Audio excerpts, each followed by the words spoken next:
தமிழ்நாட்டின் முன்னாள் முதலமைச்சர் காமராசர் ஏசி இல்லாமல் தூங்க மாட்டார் என திருச்சி சிவா பேசியதற்கு காங்கிரஸ் கடிந்துரைத்து வரும் நிலையில் தனது உரையில் தான் கூறிய செய்தியினை மேலும் விவாத பொருளாக்கிட வேண்டாம் என திருச்சி சிவா விளக்கமளித்துள்ளார்.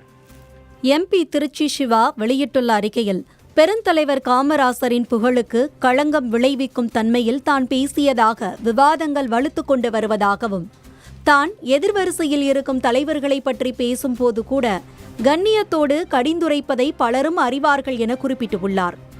குணாலா, மணாலா, குலக்கொழுந்தே குடியாத்தம் சென்று வா வென்று வா என எழுதிய பேரறிஞர் அண்ணா காமராசரின் மறைவுக்கு பின்பு அவருக்கு அனைத்து மரியாதைகளையும் செய்ததோடு சென்னை வானூர்தி நிலையத்தின் உள்நாட்டு முனையத்துக்கு காமராசரின் திருப்பெயரை சூட்டிய கலைஞர் ஆகியோரின் வழியோற்றி அவரின் புகழுக்கு நாளும் மெருகேற்றும் தமிழ்நாடு முதலமைச்சர் மு.க.ஸ்டாலின் தலைமையின் கீழ் பணியாற்றும் நான் மறைந்த தலைவர்களின் புகழுக்கு மாசுபடுவதை எந்த வகையிலும் யார் செய்தாலும் ஏற்கும் மனநிலை கொண்டவன் அல்ல என திருச்சி சிவா விளக்கமளித்துள்ளார்.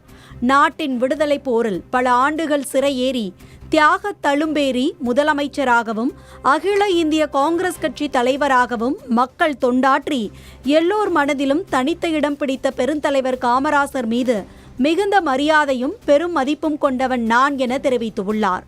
இந்த விளக்கத்தினை எல்லோரும் அன்பு கூர்ந்து ஏற்று தனது உரையில் தான் கூறிய செய்தியினை மேலும் விவாத பொருளாக்கிட வேண்டாம் என திருச்சி சிவா கேட்டுக்கொண்டுள்ளார். அதாவது காமராஜர் தமிழ்நாட்டில் மின்சார தட்டுப்பாடு அப்படின்னு தமிழ்நாடு முழுக்க கண்டன கூட்டம் போடுறாரு. காமராஜருக்கு ஏசி இல்லைன்னா உடம்புல அலர்ஜி வந்துடும். அதற்காக அவர் தங்குகிற எல்லா பயணியர் விடுதிகளிலும் குளிர்சாதன வசதி செய்ய சொல்லி உத்தரவிட்டார். நம்ம எடுத்து தான் பேசுறாரு. ஆனா அவருடைய உடல்நலம் கருதி நான் எல்லா பயணியர் விடுதியிலும் குளிர்சாதன வசதி செய்ய சொன்னேன். அது மாதிரி அவசர காலத்தில் அவரை கைது செய்யணும்னு துடிச்சாங்க. தமிழ்நாட்டில் பண்ண முடியல. அந்த நேரம் பார்த்து திருப்பதிக்கு கிளம்புறாரு அவர் ஒரு நிகழ்ச்சிக்கு. அப்போ முதலமைச்சர் அலுவலகத்திலிருந்து தகவல் போகுது. என்ன போகுது? தயவு செய்து நீங்கள் திருப்பதிக்கு போக வேண்டாம். இதுக்கு இவர் பதில், நான் ஒன்றும் திமுக காரன் இல்லை, காங்கிரஸ்காரன், என்ன போகக்கூடாதுன்னு சொல்றதுக்கு இவர் யார்? அப்போ தலைவர் ராஜாராம் நாயுடு கூப்பிட்டு சொல்றாரு, கொஞ்சம் அவரை புரிஞ்சுக்க சொல்லுங்க. அவருக்கு உத்தரவு போடுற அளவுக்குலாம் நான் பெரிய மனிதர், அவருக்கு மேலே எதுவுமே கிடையாது. அவரை கைது செய்ய மத்திய அரசு துடித்துக் கொண்டிருக்கிறது.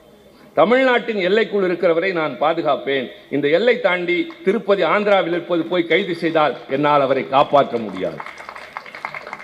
அதனால அவர் தயவு செய்து போக வேண்டாம்னு சொன்னப்பதான் அவர் சொன்னார், நான் அவரை புரிஞ்சுக்காம பேசிட்டேன், இவ்வளவு பெரிய உள்ளமா அவருக்குன்னு. கடைசியா கையை பிடிச்சிக்கிட்டு உயிர் போறதுக்கு முன்னாடி நீங்க தான் இந்த நாட்டையும் ஜனநாயகத்தையும் காப்பாற்றணும்.